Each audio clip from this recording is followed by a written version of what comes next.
দোকানের মতন ঘুগনি খেতে চাইলে দেখে নিন আজকের রেসিপিটা। তো চলুন কি করে বানিয়েছি দেখে নিই।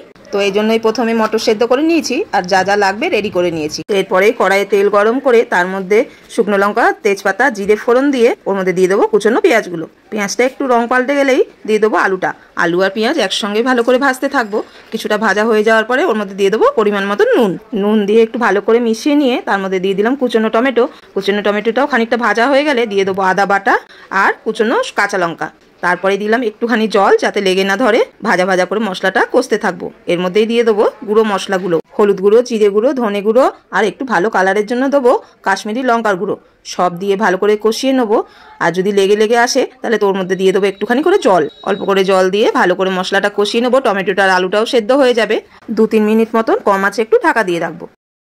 সব শেষে মশলা কষানো হয়ে এলে দিয়ে দেবো একটু চিনি স্বাদের জন্য। ভালো করে কষানো হয়ে গেছে। এরপরে সেদ্ধ মটরটা জল শুদ্ধই ঢেলে দেবো। বাটিটা ধুয়ে আর একটু জলও দিয়ে দেবো। যেহেতু ঘুগনিটা আমি দোকানের মতন বানাচ্ছি, দোকানের ঘুগনিগুলো একটু ঝোল ঝোল হয়, খেতে কিন্তু দারুণ লাগে। এরপর ঘুগনিটা 5-7 মিনিট ফুটে গেলে তার উপর থেকে ধনেপাতা দিয়ে ঘুগনিটা নামিয়ে নেবো। তার সঙ্গে পরিবেশন করার জন্য নিয়েছি একটু পাউরুটি সেকে আর একটা ডিম সিদ্ধ করে নিয়েছি। জল খাবারে এরকম ঘুগনি পাউরুটি আপনাদের কাদের কাদের পছন্দ কমেন্ট করে জানান।